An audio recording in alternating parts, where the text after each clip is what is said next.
Alors,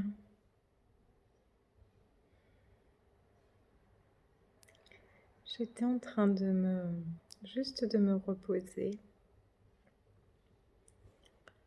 J'ai eu envie de partager avec toi comme ça, juste en toute intimité, comme si on était couché sur un canapé, en train de se regarder dans les yeux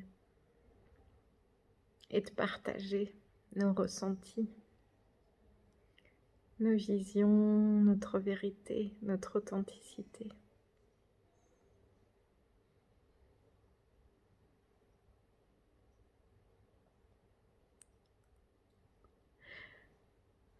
Je sais que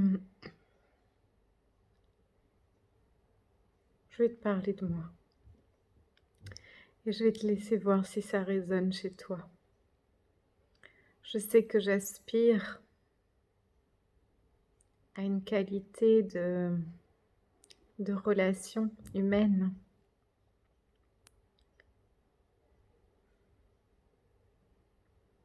avec un lien très profond où il y a un espace d'écoute, un espace d'écoute au-delà des mots, un espace de communion au-delà du visible, un espace où on peut être pleinement ce que l'on est, se reconnaître les uns dans les autres.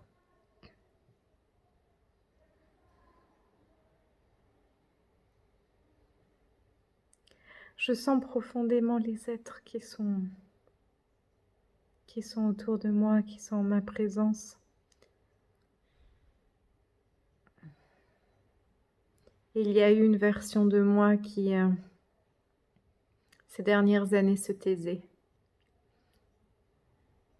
Parce que lorsque je te sens,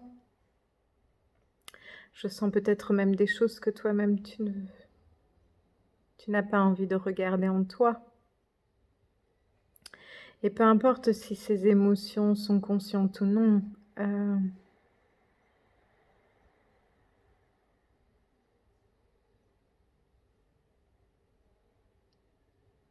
lorsque quelqu'un est en ma présence, je les ressens avec elle.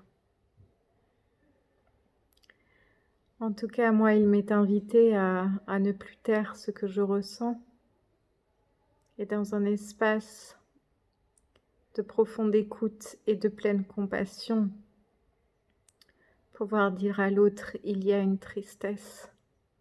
Je sens une tristesse. Il me semble qu'elle n'est pas à moi. Est-ce que tu veux bien qu'on regarde ensemble? Pour toi, pour moi, pour nous. Parce qu'aucun être ne pourra être profondément, définitivement heureux tant qu'il y aura de la souffrance sur la planète. Et vice-versa, tant qu'il y aura des émotions refoulées, des parts de nous exilées à l'amour en nous-mêmes, la planète ne pourra pas vibrer totalement dans l'amour. Et lorsqu'on ouvre un chemin où en toute authenticité, on reconnaît l'émotion de l'autre tout aussi importante que la nôtre,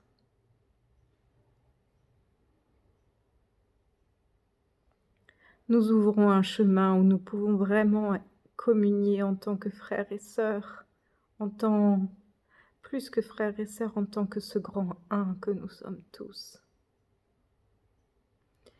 Et mon hypersensitivité, mes sens subtils extrêmement développés, me font vivre ça. Me font vivre que quand je suis en présence de quelqu'un, peu importe si cette émotion à l'origine n'était pas la mienne, elle me touche tout aussi profondément que si elle m'appartenait. Parce que rien n'est séparé. Rien n'est séparé. Rien n'est extérieur à moi.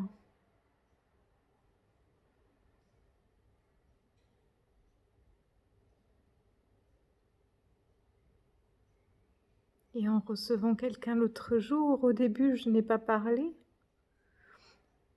J'ai senti, est-ce que c'est juste de dire à quelqu'un: «Je crois que tu sens ça, est-ce que tu en as conscience?»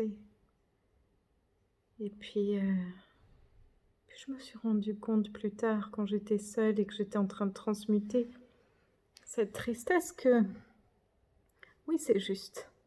Parce que le seul chemin possible aujourd'hui pour un cœur qui se reconnaît comme ce un, c'est de vivre cette authenticité.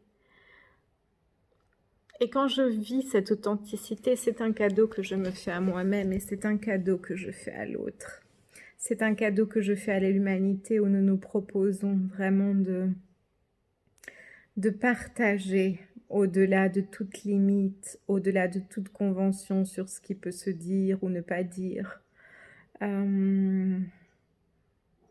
même les anciennes façons, l'ancien paradigme relationnel, où nous portons chacun un masque, où il y a une espèce de distance de sécurité, et ça, je ne peux plus.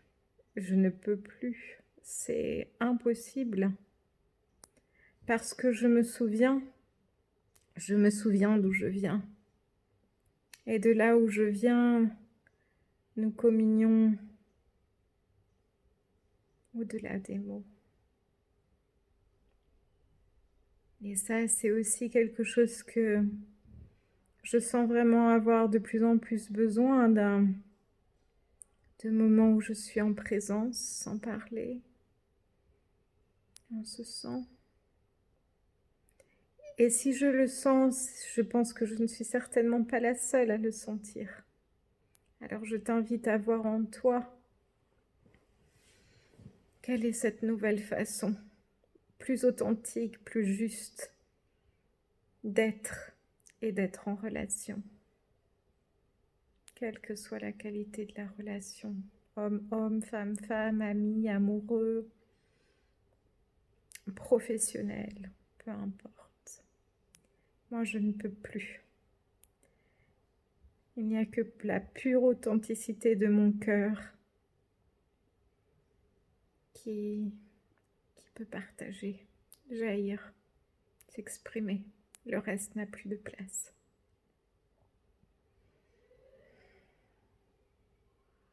Voilà, je t'aime. À très vite.